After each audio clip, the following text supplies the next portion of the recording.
Hello, everyone, and welcome to the second of our Good Ancestors series. We're really excited to have everyone joining us today as folks enter into the conversation.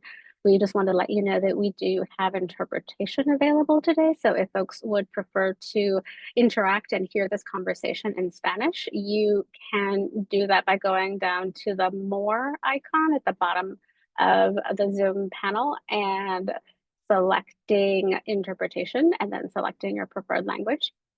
And as we wait to see who comes into the room, please feel free to let us know who you are, where you are joining us from. And Inaru, if you can share our icebreaker, please, on the screen. The icebreaker is very special today because it was done by the daughter of one of our staffers. Her name is Citlali, and her favorite animal is the axolotl. And so today we're going to ask folks, which of these adorable little axolotl are you feeling like today? So if you want to put that in the chat when you're introducing yourselves, please do. Today, I'm really excited to be able to continue our series on what does it mean to be a good ancestor, especially in these times. And very, very excited to have this group of speakers with us today.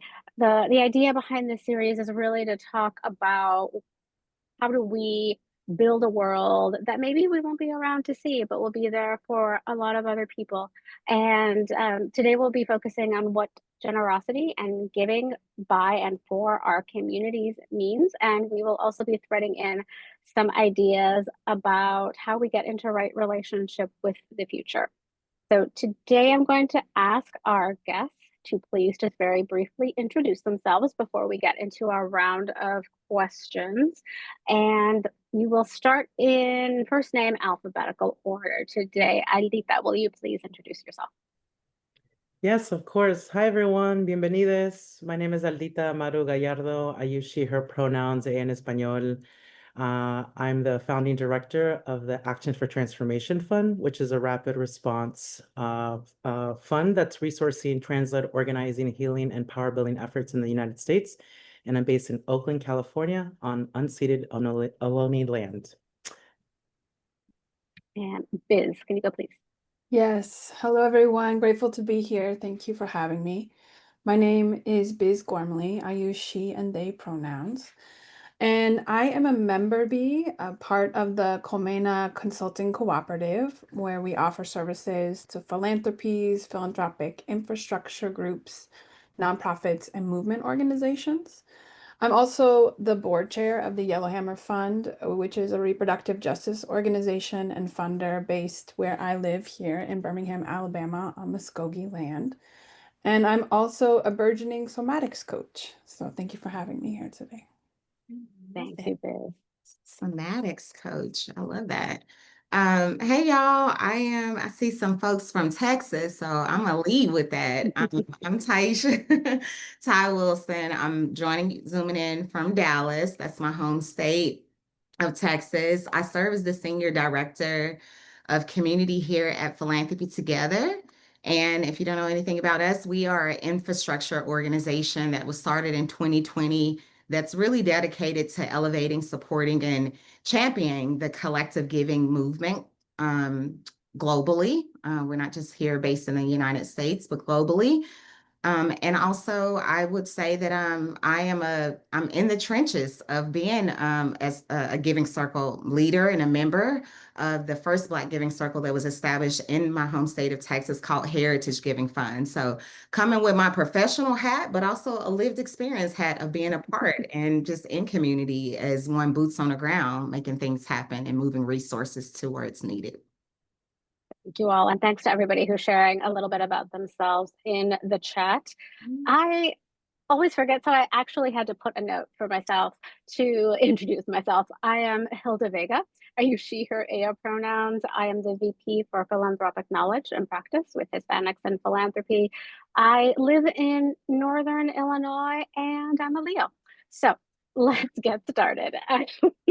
And for the speakers to just get to know a little bit about everybody who's joined us now that we have a few more folks online, Inedu, would you mind putting up the poll just so we can get a sense of who is with us today?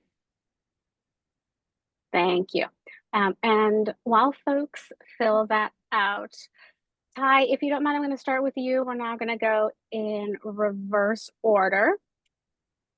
And so in your work, and I feel like folks on the call are probably most familiar with the idea of generosity through giving circles, something that is really accessible and something that is becoming fairly well known. I'm wondering if you could just tell us a little bit more about how you see the role of giving circles as a way to honor the past and engage with the present, but also building towards the future.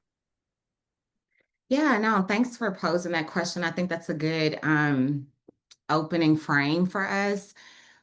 Essentially, the essence of collective giving is communities have always been the experts of determining our own needs and also being the architects of our own solutions. And so that really is what the spirit of collective giving is about. It's about people coming together, pooling resources to where we see those resources could be used most to address critical needs in our community. I would love to just mention that collective giving, y'all, just from, we talk about the present, in which I can talk about that a little bit, but let's go back because this is the Good Ancestors webinar. And so we stand on their shoulders of the people that's been organizing this way for a long, long time. Collective giving is not anything new, y'all. Now, the terminology may be new: collective giving, giving circles, collaborative funds, whatever we want to put names around them. But the spirit of it, that's rooted in collectivism of us, people of color especially. We've been taking our grandparents, our great grandparents, and all the people before us have been taking care of each other in this way. So we have receipts around that. When you think about, I'm a Black woman and I stand in solidarity all day, every day with my brown sisters. We are in this fight together to address systemic inequities and all of that. But from a Black traditional sense, I know y'all have heard of mutual aid societies, right? When I think about the civil rights movement, the Free African Society, that was one of the first collective giving groups there was. That started in 1787. They provided burial funds and such and crisis support for Black community members when they couldn't get those funds from elsewhere, right? Susus. Y'all might have heard of that. That's West African traditions. Those were credit systems, right? Financial systems where we pull resources to provide housing assistance. And basically they were acting as informal banks, right? Churches are big in Black community. I'm a woman of faith. Black churches have always organized around everything from freedom funds during slavery all the way to financing civil rights movements. So when we talk about like collective giving, our history is deep. We are deep in the soil of generosity in that way. And then even when I think about the Hispanic and our Latino heritage, tandas, I even have educated myself around that. That comes from Mexican and Central America, rotating savings, right? Enabling home ownership and business ventures to establish, right? Even our indigenous practices, potlatch ceremonies, where that originated in Pacific Northwest. That was all about wealth redistribution and community bonding. All that historical piece to anchor us in this conversation that we're having, that generosity has been, it's baked in us. It's from our hearts. It's in us. It's in our blood to be generous and to show up to take care of one another. So this idea of collective giving is not charity. It truly is community members pooling resources to build collective power and to survive systemic exclusion, point blank, period. That being said, that's the historical elements. We're going to bring it up. Now we come to present day with collective giving, y'all. Collective giving, if you didn't know, the 11 Trends of Philanthropy report is out for 2025. Collective giving is the #1 fastest growing form of philanthropy right now. If y'all didn't know, it is expected to double in the next 5 years.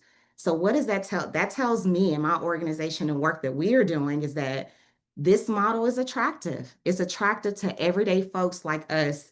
I don't have Bill Gates money yet, but I have it in community with my brothers and sisters. When we pull our resources together, that's what that looks like. So this form of giving, collectivism, us coming together, pooling resources and funds, it's no reason why. We know why it's growing and thriving as a movement, because the people are showing up. We are showing up for one another and looking for spaces where we can amplify our impact and what we can do individually. So that truly is making philanthropy more accessible. It's making it meet us where we are. It's allowing some narrative changes present day for us to own who we are, which we are all philanthropists, y'all. And I see you, Antonio. I'll drop that report in the chat.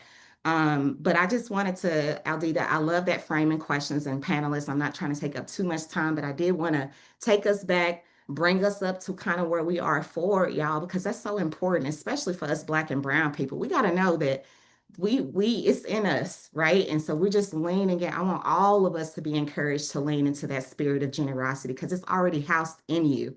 I'm just grateful to God to work for an organization like Philanthropy Together that is providing a space and resources and opportunities for people to find their villages and find giving circles to join, or even start their own giving circle. And that's what we do at Philanthropy Together. And so I don't even know if that answered the question. Like, did it a little bit? It absolutely I get did answer the sidetracked. I question. get fired up about this. Yeah. No, we are here to listen to you. I think maybe you need your own podcast. Let's work on that. But I am going to invite Biz into the conversation now. And in particular, I'm thinking about this idea of what's in the soil, right? And the things that we grow up with and that we take to heart. And it's what comes back to us in times of crises. Mutual aid is something that we do, especially during, natural disasters, economic situations. It became very known during the pandemic. And because I know that you're very involved in a lot of mutual aid networks and working in tough places. And so I would love to bring you into the conversation and have you share your experience with it. Yeah, +1 and every word truly valued. Ty, thank you for kicking us off. I think the looking back to look forward piece and what is in the soil, what are we coming from, is huge. And I'm a WASP. I'm a white, English, Irish, Scottish, many generation in this country person. I hold hope of finding descendants that would ancestors, excuse me, that are good ancestors to me. But honestly, a big part of how I come to this conversation is about the choice we have to understand what we come from, make choices about how we move and how we want to be part of building a new world. And so in every way, recognizing the history that you're speaking of, Ty, and also naming that my history is one of extraction, is one of exploitation, is one of individualism and harm. And what does it look like to be real about that, especially in a time now when this act of kind of getting out of the way for others to experience harm is just so front and present in so many people and so many bodies that look like mine? What does it look like to specifically name the role that we each have in the moment we are in and the world in front of us, and in reckoning with what's come before? And so for me, the soil I come from is a combination of the biological and lineages that I'm an inherent to, but also the communities that have opened their arms to me, the teachers, the ancestors, the transcestors, the definitions of queer family that have informed how I understand my place in my world right now. The Black feminist leaders, the frameworks like reproductive justice that give me something to hold on to and a praxis and accountability. Every time I say practice, I think of Paulo Freire. So like the whole cloud behind us of the folks who have been doing this forever. And I'm a person who has moved around a lot also, and arrived in the deep South in 2020 in Alabama, saying, how can I bring the values from work I've been doing around abolition, around racial justice, around reproductive justice in the North, understand how I show up meaningfully in solidarity in a place where I am new. And what that looked like is a lot of listening, a lot of finding who's already doing the work and coming in and saying, how can I stand with you? What can I do to help? Where do I fit in? So the mutual aid, Hilda, thank you for recognizing the efforts I've made to be in solidarity through bail fund fundraising, through kind of getting food and basic resource out to people, to also building community around safer sex kits and parenting, and through the Yellowhammer Fund, really saying, okay, we're not allowed to do abortion in Alabama, so we can't fund it in this state. And up until a couple months ago, the Yellowhammer Fund was in a suit against the Attorney General to fight back for the ability to resource people who are trying to get basic health care, birthing bodies, folks who have the need for abortions. What does that look like? We've won the suit. We can fund folks to get out of the state and get care. But in the meantime, we've been saying, what does it look like? And Janice Fountain, the executive director, I really am a fan and student and longtime devotee to following her vision. She said, we're going to close the building. We're going to get a van. We're going to shift our focus to really inform what does reproductive justice look like in community now. So we're going to be driving around to people. We're going to be mailing safer sex kits. We're going to be bringing food. We're going to be bringing diapers. We're going to be asking what folks need. But also, to go back to what you said, Ty, about charity and solidarity, we're not just giving handouts of things. We're asking, what can we receive as well? And I think as funders, there's like a definite need to be moving as much resource as possible, whether we're part of institutions or we're individuals, out the door. But there's also a need to be an accountable, right relationship, which means understanding, where do you need to ask for help? Where do you need to be listening? Where do you need to be receiving? Where do you fit in as part of the network instead of above people, but alongside folks? And so this model of solidarity that is expressed through mutual aid, it can look like your free food in the fridge out on the corner of the community. It can look like a diaper drive. It can look like a coat drive, but it can also look like listening. It can look like receiving. It can look like cooking together, being together. It can look like moving hormones to folks. It can look like moving condoms and birth, what's it called, pregnancy tests to folks. It can be anything. So what is your community? What do you need? Where do you fit in? And how can it be a praxis? Like, not just the thing that we do and we say we've done, but if we're really dedicated to being in solidarity, it's an everyday thing. It's am I doing it? Am I receiving it? How do we keep going together? It's a collective movement. Beautiful. Thank you so much, Biz. And Aldita, I wanted to bring in, and I think that this is a good link to what folks have been talking about. I really was hoping that you would talk a little bit more about sacred reciprocity, which is something that you brought up when we were doing the prep. And this is just such a beautiful idea, and I would love for you to share more about how that is something that we can learn about and bring into the ways that we honor and engage and care as a way to move from transactional philanthropy. Yeah, thank you, Hilda. I want to reference my sister Ty for honoring the histories and legacies and genealogies that we come from. I am a resource organizer for trans communities and have been doing this for some time now. I think the work to resource trans-led organizations is a continuation of the work that my trans siblings, my trans sisters have built, like Marsha P. Johnson and Sylvia Rivero, who started STAR, Street Transvestites Action Revolutionaries. Our language has since evolved, but the work to resource our people who are often in the streets or in underground alternative economies is still the work that we continue to resource today for basic needs, like food, shelter, housing, and gender affirming care. So this sort of model has existed in trans communities of color for a really long time. And personally, it's been a work of mine as a detribalized Quechua trans woman, an indigenous queer person from Lima, Peru. I have sat with Two-Spirit and indigenous queer relatives in circle and really reflecting what has been lost and through colonization and trying to re-indigenize and find ways of being in relationship with each other that aren't extractive. And this is just in the like interpersonal, right? But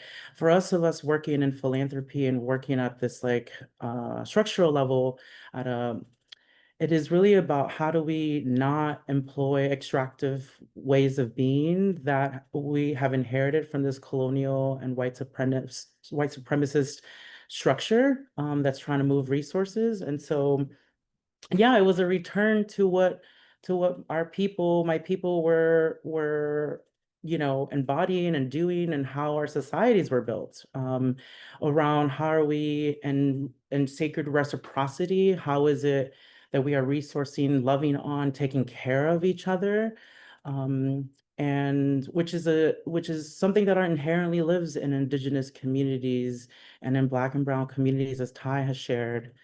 um, yeah, there's so much more I want to say around that, because especially it's like Latina Heritage Month and we all have our work to do, right? And so I think to continue around why it's important to think in that way, and to just give credit to the trans people I get to build with through the Action for Transformation Fund. We make decisions through a participatory grant making model, and that includes 5 leaders, 5 trans activists from across the states, primarily in the South, who are reading proposals, making decisions, informing the direction of the funds. We just launched at the end of last year, and we existed in a trans ecosystem, right? There's other trans funding intermediaries. I want to reference the Trans Justice Funding Project, which is really our first giving circle, so to speak, in this sector. They were launched in 2012, and they're definitely a sibling fund.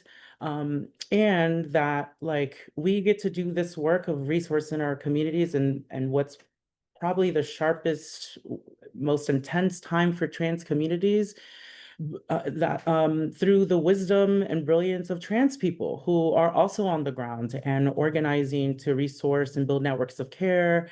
Right, a lot of these folks are also disabled folks. We come from generative movements, so a lot of the principles of reciprocity and care come from disabled trans folks, disabled Black and Brown folks, and we know we have legacies of that.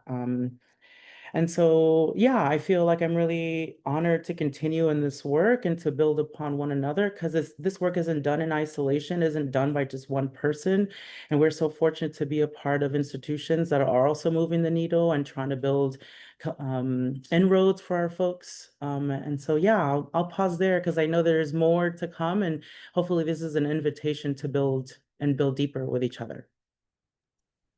Absolutely. Thank you so much, Aldita. And we know that we're just scratching the surface of these conversations, and we have constructed this series to be intentionally a very tight 45 minutes, so that there is more curiosity and that we can continue to engage in more conversation, and also so that we pique new ideas and hopefully spark different kinds of action, and we can keep moving forward together. Aldita, I know that you had also, not to pick on you, but you had a desire to maybe engage in a little bit of conversation or inquiry with the other folks, our other speakers. So I say we have about 5 minutes before we want to move over to audience questions. So I'm wondering if you have something that you wanted to prompt or provoke. Yeah, I mean, I feel like there's so much synergy in what we're saying. There's a lot of harmony. And Ty, I just look to you just because you grounded us in history. And so much of the history of the work that we continue to do is rooted in history. And we continue to see in the present how hard it is for our folks, particularly Black trans folks, Black women. I wonder what it means like for you to be doing this work in your lived body, and what it means for us in philanthropy to also take care of ourselves as we do this. Oh my goodness. Ooh, that you must be asking me that personally, Aldita. Like seriously. I the self-care is real right now, y'all. I'm gonna just go personal before I share out like what collectively that could look like for us. We gotta like kill the noise. Like for me personally, that literally looks like that has looked like in a spirit of doing the work, being boots on ground, trying to stay sane, raising my 5 kids, all of the things, right? I've had to severely reduce the harmful narratives, the lies, the outright blatant lies that's coming across the media, that's coming across my social media, right? And so I've had to greatly reduce that by way of me dictating when I want to receive that. I mean, even last week, y'all, we saw somebody get murdered live. I'm just gonna keep it real. We saw that happen in live. That was live. That was a real situation. That was harm. That was trauma, right? And every day it feels like just there's breaking news. There's just like a lot of noise, a lot that comes into us, and we don't really realize that.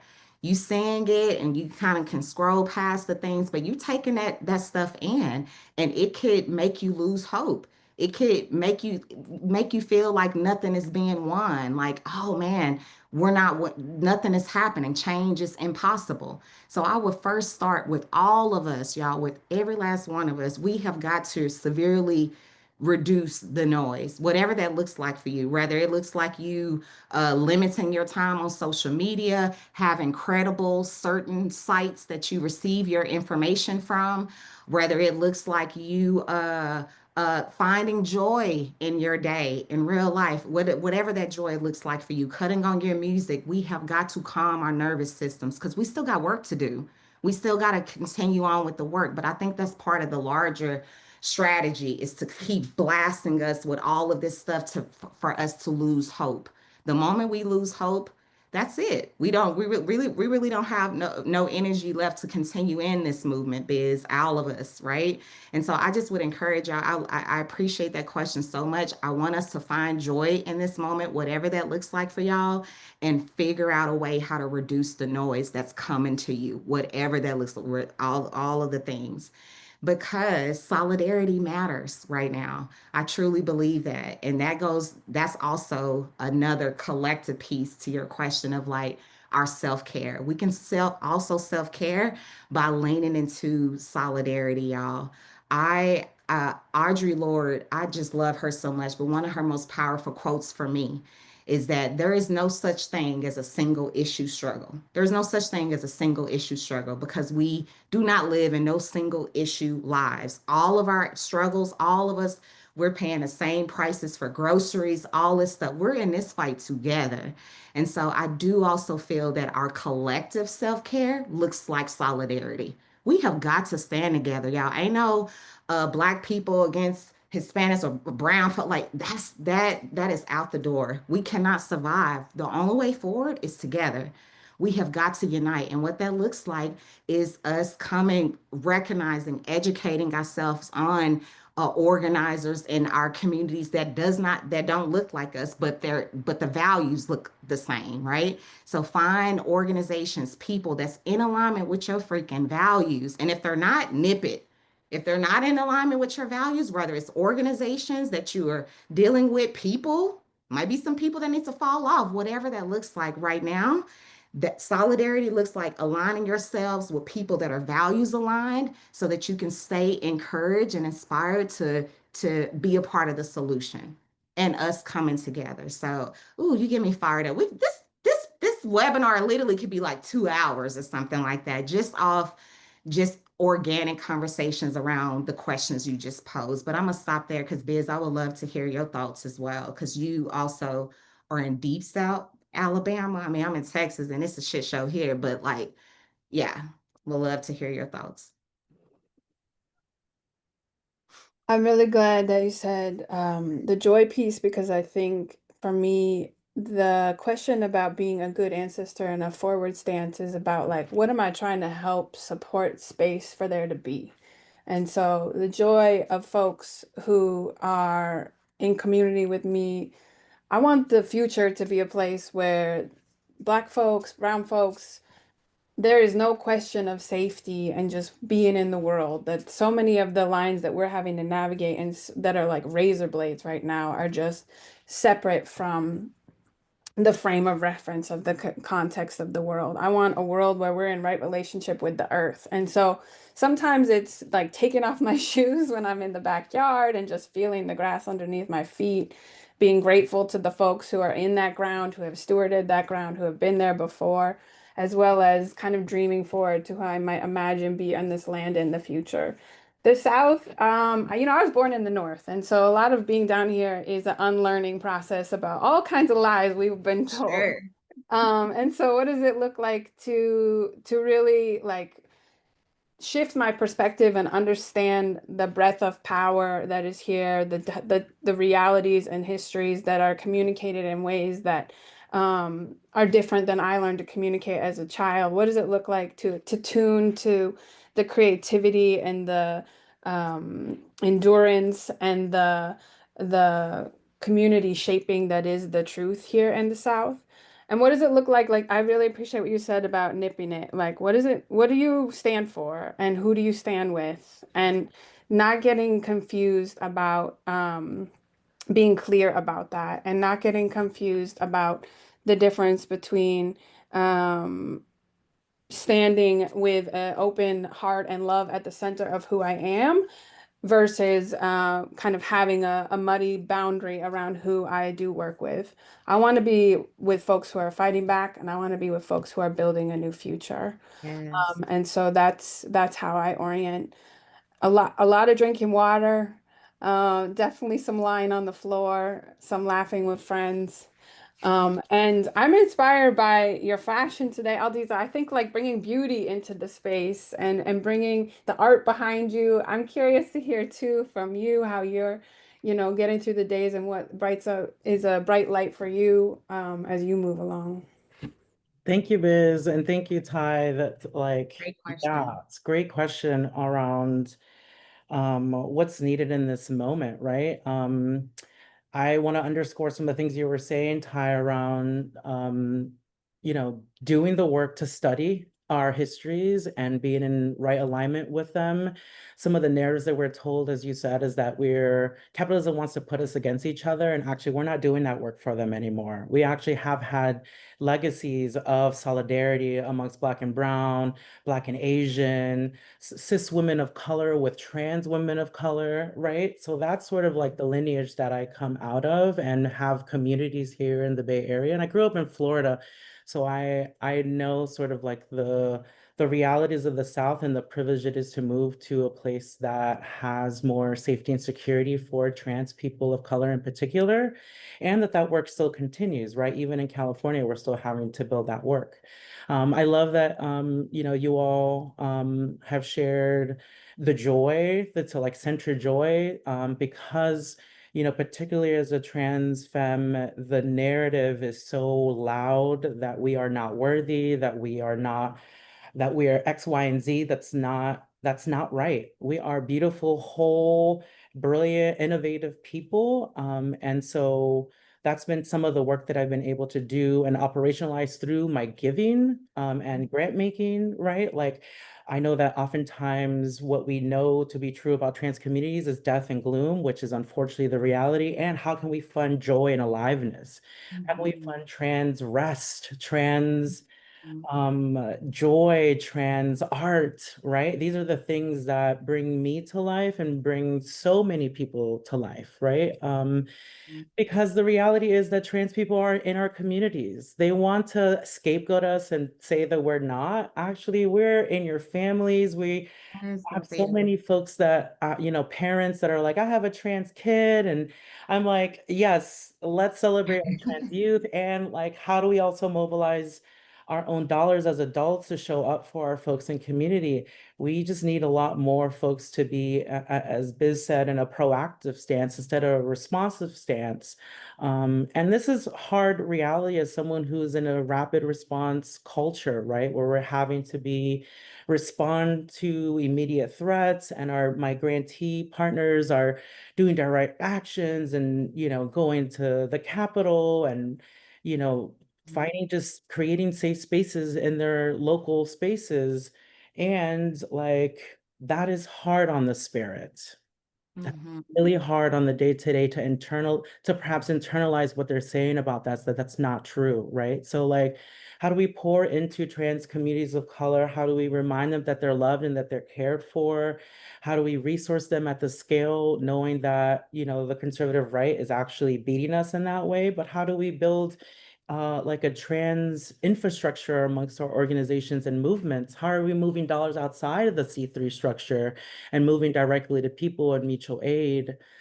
So there's a lot more like generating of ideas, and the solutions are coming from trans people of color. So I just invite folks to be in relationship, follow up with me. Happy to connect you with local folks in wherever state that you're in.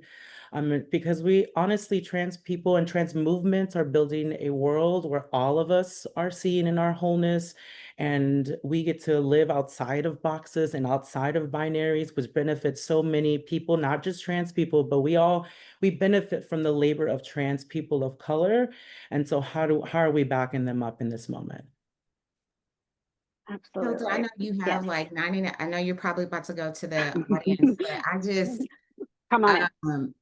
Aldita, thank you so much for that. And I think what we're talking about around joy and self-care and solidarity tracks with a question that's in the audience by Fran. He asked the question of like, how might we elevate our heritage to be celebrated every single day instead of monthly assignments and recognized annually? This kind of like I was listening to y'all, and then also I was like, oh, that's like such a good question. Tie in beautifully. Hilda, can we Yeah. talk Yeah, about this for a absolutely. second? Absolutely. Please, Um, please join in. And I do want to let folks know, since we don't have a lot of time left, and we got beautiful, amazing questions in the chat, in the Q&A, but also when folks registered, we will do our best to get to everyone's questions in the follow-up. We can only take a couple of questions right now.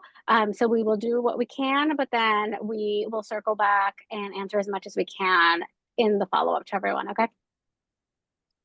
follow up and also a part two, maybe. I'm with this. Maybe a part two, maybe we do part two, yeah. But I think I mean, the conversation is going where it needs to go. People are wondering Absolutely. how, like, y'all, we have to take care of ourselves. And Fran, thank you for that question, because I believe that question really requires almost like a shift, right? From like diversity appreciation, which that's what it looks like. Yeah, Hispanic Heritage Month and Black History Month and Black Philanthropy Month. Those feel to me like more so diversity appreciation.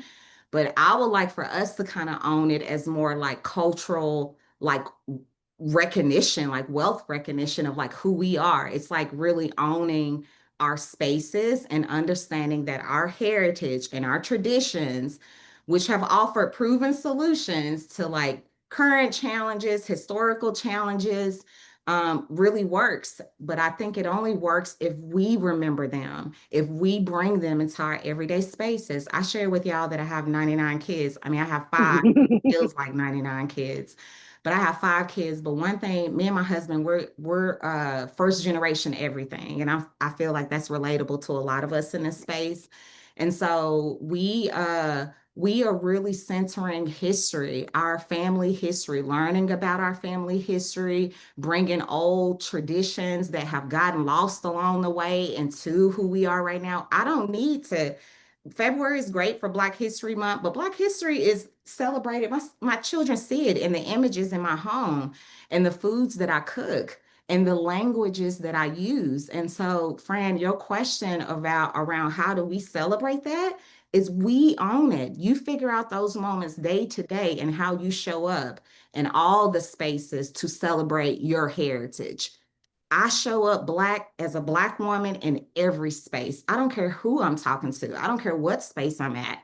Y'all gonna get this accent. You probably gonna get a whole bunch of words and stuff that might not, people like, what is that? But you gonna learn about that word today because maybe that's vernacular that I use in my community. But that's how we learn from one another. So don't dim your light. Don't dim who you are. And also remember your people and talk to your people, talk to your aunties, uncles. Fran, you say you had a conversation with your folks, Aldita, right? And that's so important. But also learn it, have those conversations, but bring it in, implement it in those everyday spaces and how we move, right? And I feel like then it's more not only celebratory, but it's showing up authentically and naturally every day, all day. And that can anchor us and also inform others of our cultures and our tradition beyond the designated days that they give us to celebrate. How y'all feel about it, Biz, Aldita? Oh, yeah. I mean, pride doesn't just live in June. The way that we need to remember that we have moved from shame to pride as queer and trans people is an everyday work. And you said family. Like, let's talk about within our Latina families, how are we talking about queer and trans inclusion? We have the one cousin that is coming out, but are you showing up for them? How are we, the work with my parents to unlearn sort of the transphobia and queer phobia and all the things that they may have picked up in their elder generation is still work that's still being done today, and it's the most rewarding because now we can have with my nibblings with my kid my brother and sister's kids, we can have we can be fully ourselves, and they can be free of toxic, patriarchal notions of gender, and they can just exist and be their full self. So it really starts at home, and want to just encourage that. And I there's a lot of harm that is part of how I relate to the family that I directly come from and also came generations back. And what that has taught me in particular in my body is how important it is to wrestle with questions about accountability and repair and grief around how these things happen in our interpersonal relationships, in our organizations, you know, anecdotally in community and relationship. I've worked in nonprofits for 25 years. It is not news to me that white women have been harmful and, in particular, stepped in the way of Black women in the workplace. But if you saw recently, Harvard Kennedy School released a report on the shape of what that looks like. We have Unique Redwood's book from a couple years ago. Like, I think it is important to figure out how to hold the breadth of the truth of celebration and joy and building without bypassing the truth of harm, complexity, accountability, and that not being like a plateau that we get to, but a perpetual practice of relationship and right relationship and balance. Because whether you are, the recipient of harm in a configuration or you're part of it, these are not fixed static things. They are realities that we have the kind of choices as part of our consideration of what's ahead and the lessons and who we want to follow and who we want to learn from, to really shift who are we considering, how are we making sure that when we are celebrating and moving forward that we're doing so in a way that makes space for everyone to be whole and that honors the fact that especially in dominant identities and especially in certain configurations, we need to not just look at our own personal desire, but how we are part of a larger system. Absolutely, Biz. And I do want to share before we start to wrap up that is a complexity and a duality that a lot of us have to carry. I can't let myself sit too deeply in pride of my indigenous heritage and forget the whole colonial Spanish side of my heritage, right? So we all have to sit in that space and be thoughtful of who we choose to be and how we choose to show up. Friends, we are at time, and this has been amazing. Like every minute was beautiful and insightful and joyful. And yeah, would love to keep this conversation going. I think we got some pretty solid support for a part two in the chat, but deep appreciation to Ty, Biz, and Aldita. Everybody, put it in the chat, heart emojis, everything. We will follow up with resources and the recording for everyone. Thank you all for showing up. Thanks to everyone for contributing to this conversation, for all of the amazing questions that we got to in registration. And so we will get to those. We'll respond, and have a really amazing day, everybody. Thank you for this 45 minutes of joy. Very much. Shout out to HIP for y'all holding a space. Thank you. And Yes, Thank you. this conversation. Thank y'all. And for the love in the chat. You guys take care of yourself. Yes. And fill out the poll that you'll get when you log off. Yes, please. Bye. Let's stay connected. Bye, y'all.